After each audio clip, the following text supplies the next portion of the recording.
Hello friends, मैं हूँ अश्विनी और आपका स्वागत है आशूज रेसिपी में। आज मैं लेकर आई एक और समर स्पेशल रेसिपी। तो आज की रेसिपी बहुत ही यूनिक और नई है। तो इसका नाम है कोकोनट आइसक्रीम। तो इसे बनाना बेहद आसान है और इसका टेस्ट एकदम लाजवाब है। तो चलिए अब कोकोनट आइसक्रीम बनाना शुरू करते हैं। तो सबसे पहले हम देखते हैं कि हमें कोकोनट आइसक्रीम बनाने के लिए क्या चाहिए। तो यहाँ पे हमें चाहिए ताजा नारियल। तो मैंने यहाँ पे इस अच्छे से फोड़ के इसका पानी निकाल के पूरा एक नारियल लिया है और यहाँ पे मैंने लिया है 1/4 कप चीनी और यहाँ पे मैंने लिया है 2 बड़े चम्मच मिल्क पाउडर, साथ में ही लिया है 3/4 कप मिल्क, यहाँ पे लिया है 1/4 कप पानी। तो अब चलते हैं अगले प्रोसेस में। तो सबसे पहले हम यहाँ पे जो नारियल है इसका छिलका निकाल देते हैं। आप चाहे तो इसे छिलके के साथ भी आइसक्रीम बना सकते हैं।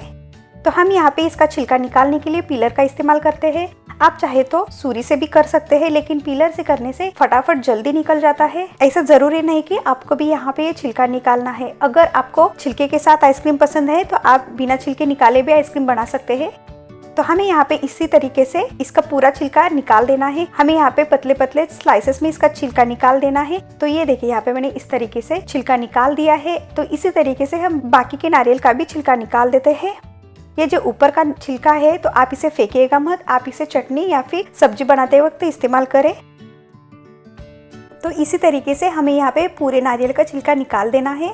तो ये देखिए यहाँ पे मैंने पूरे नारियल का छिलका निकाल दिया है और इसे अच्छे से वॉश भी कर लिया है। तो यहाँ पे आप देख सकते हैं ना कि जो नारियल है दिखने में कितना सफ़ेद दिखने लगा है। तो यहाँ पे हमें इसी तरीके से इसे साफ कर लेना है। तो हम यहाँ पे एक जो पार्ट है इसे निकाल देते हैं, हम इसे बाद में यूज कर लेंगे। तो हम यहाँ पे ये जो नारियल के टुकड़े हैं इसे बारीक बारीक टुकड़े में कट कर देते हैं ताकि हम इसे ब्लेंड करते वक्त एकदम आसानी से ब्लेंड हो जाए, यानी पीस जाए। तो ये देखिए यहाँ पे हमें इसी तरीके से छोटे टुकड़े में इसे कट कर लेना है। तो अब हम यहाँ पे इसी तरीके से सारे बड़े टुकड़ों को छोटे टुकड़ों में कट कर देते हैं। कोकोनट आइसक्रीम ये बहुत ही टेस्टी है, मार्केट से भी ज्यादा टेस्टी बनती है। ना ही इसमें कोई केमिकल्स है और ना ही कोई फ्लेवर्स है। ये नेचुरल तरीके से कोकोनट आइसक्रीम है। तो आप इसे एक बार बनाकर जरूर ट्राई करें, आपको ये बहुत पसंद आ जाएगा। तो ये देखिए यहाँ पे मैंने इस तरीके से सारे नारियल को अच्छे से बारीक टुकड़ों में कट कर दिया है। तो यहाँ पे हमें इसी तरीके से छोटे टुकड़े में कट कर देना है ताकि हमें पीसने वक्त टाइम ना लगे। तो यहाँ पे मैंने ये बारीक कट किया नारियल के पीसेस को मैंने एक प्लेट में ट्रांसफर कर लिया है और यहाँ पे आप देख सकते हैं ना कि मैंने कितने छोटे टुकड़ों में इसे कट कर दिया है। तो अब चलते हैं अगले प्रोसेस में। तो हमें यहाँ पे एक ब्लेंडिंग जार लेना है। अब इस ब्लेंडिंग जार में हम डाल देते हैं जो बारीक कट किया हुआ नारियल है, उसे हमें यहाँ पे डाल देना है। कोकोनट आइसक्रीम बहुत ही टेस्टी लगती है। तो आप इस समर में एक बार बनाकर जरूर ट्राई करें, आपको ये बहुत पसंद आ जाएगा। तो मैंने यहाँ पे सारा नारियल को डाल दिया है। उसी के साथ डाल देते हैं दूध। तो यहाँ पे मैंने 3/4 कप नॉर्मल टेम्परेचर वाला दूध का इस्तेमाल किया है। और इसके बाद हम यहाँ पे डाल देते हैं पानी, साथ में ही डाल देते हैं 2 चम्मच मिल्क पाउडर। यहाँ पे ये टोटली ऑप्शनल है, आप चाहे तो इसे स्किप भी कर सकते हैं। अब इसी के साथ डाल देते हैं 1/4 कप चीनी। चीनी कम या ज्यादा आप अपने टेस्ट के अकॉर्डिंग कर सकते हैं। अब हम यहाँ पे जार का ढक्कन लगा के इसे अच्छे से फाइन पेस्ट बनाकर तैयार कर लेते हैं। तो हमें यहाँ पे इसे अच्छे से पीस कर तैयार कर लेना है। तो ये देखिए यहाँ पे मैंने इसे अच्छे से पीस कर तैयार कर लिया है। हम यहाँ पे जार का ढक्कन निकाल के इसे एक बार चेक कर लेते हैं। तो ये देखिए यहाँ पे आप देख सकते हैं ना, दिखने में थोड़ा सा दरदरा दिखने लगा है। तो हमें यहाँ पे इसे फिर से पीसना पड़ेगा क्योंकि हमें यहाँ पे फाइन पेस्ट बनाकर तैयार कर लेना है। तो हम यहाँ पे जार का ढक्कन लगा के इसे फिर से ब्लेंड कर लेते हैं, या फिर तब तक ब्लेंड करें जब तक ये जो नारियल है दिखने में स्मूथ पेस्ट बन जाए।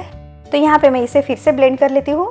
तो यहाँ पे मैंने अच्छे से इसे ब्लेंड कर लिया है। हमने यहाँ पे नारियल के छोटे टुकड़े किए हैं, इसलिए हमें यहाँ पे ब्लेंड करने के लिए ज्यादा टाइम नहीं लगता है।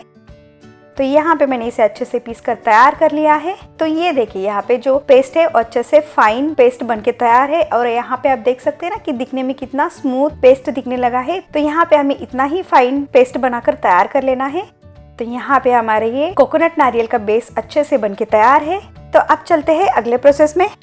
तो मैंने यहाँ पे एक बाउल लिया है। अब इस बाउल में हम ये जो पेस्ट किया हुआ नारियल का बेस है इसे हम डाल देते हैं। तो ये देखिए यहाँ पे आप देख सकते हैं ना कि इसकी कंसिस्टेंसी दिखने में कितना परफेक्टली और कितना बढ़िया सा दिखने लगा है। तो इसका आइसक्रीम भी बहुत ही बढ़िया होता है, आप इसे एक बार बनाकर जरूर ट्राई करें। अब इसके बाद हम इसमें डाल देते हैं वेनिला इसेंस। तो मैंने यहाँ पे वेनिला एक्सट्रैक्ट लिया है। तो हम यहाँ पे 1 चम्मच डाल देते हैं। अगर आपके पास एक्सट्रैक्ट नहीं है तो आप वेनिला इसेंस का भी यूज कर सकते हैं। तो मैंने यहाँ पे 1 चम्मच डाल दिया है। हम इसे अच्छे से मिक्स कर देते हैं। अगर आपके पास वेनिला फ्लेवर या फिर इसेंस नहीं है तो आप यहाँ पे आधी छोटी चम्मच इलायची पाउडर का भी यूज कर सकते हैं, उससे भी टेस्ट बहुत ही बढ़िया आ जाता है। तो ये देखिए यहाँ पे हमने इसे अच्छे से मिक्स कर दिया है और यहाँ पे हमारे ये कोकोनट आइसक्रीम का बेस अच्छे से बनके तैयार है। तो अब हमें यहाँ पे एक डब्बा लेना है जिसमें हमें आइसक्रीम को जमाना है। इसके बेस में हम डाल देते हैं बारीक चॉप किया हुआ नारियल। जब भी ये चॉप किया हुआ नारियल मुंह में आ जाता है तो इसका टेस्ट बहुत ही बढ़िया लगता है। अब इसके ऊपर कोकोनट नारियल का बेस डाल देते हैं। तो ये देखिए यहाँ पे मैंने इस तरीके से जो पूरा बेस है इसे डाल दिया है। तो यहाँ पे ये बेस दिखने में बहुत ही टेस्टी दिखने लगा है। तो हम यहाँ पे इसे अच्छे से मिक्स कर देते हैं एक बार, ताकि ये पूरी तरह से अच्छे से सेट होने के लिए रेडी हो जाए। अब इसके ऊपर हमने जो साइड में एक पीस निकाल के रखा था उसे हम यहाँ पे ग्रेट करके डाल देना है। इससे जो आइसक्रीम है दिखने में और भी टेस्टी दिखेगा और खाने में इसका टेस्ट और भी बढ़िया लगेगा। तो ये देखिए यहाँ पे मैंने इस तरीके से इसे इसके ऊपर अच्छे से ग्रेट कर दिया है। तो यहाँ पे आप देख सकते हैं ना कि दिखने में कितना बढ़िया और कितना टेम्पटिंग दिखने लगा है। तो हम यहाँ पे इसे कवर कर देते हैं। तो मेरे पास ये इसका कवर था तो मैंने इसी से कवर किया है। अगर आपके पास नहीं है तो आप फॉइल पेपर का भी यूज कर सकते हैं।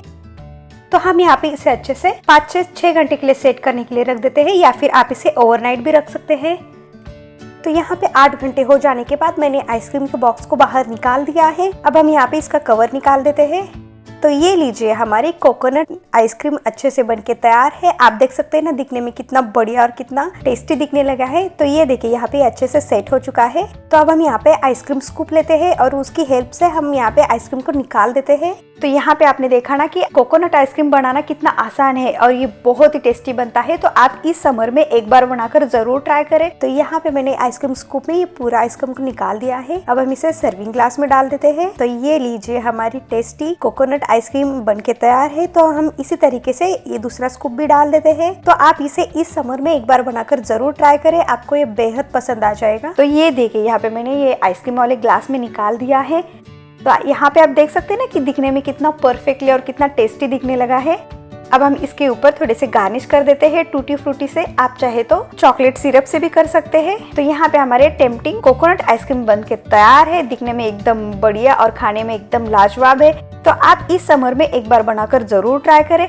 तो यहाँ पे आपने देखा ना इसे बनाना कितना आसान है। ना ही इसमें कोई केमिकल्स है, ना ही इसमें कोई प्रिजर्वेटिव्स है। अगर आपको मेरी ये रेसिपी पसंद आए तो लाइक शेयर सब्सक्राइब करना ना भूले और साथ में नोटिफिकेशन को भी ऑन करें ताकि मेरी कोई भी रेसिपी आपसे मिस न हो जाए।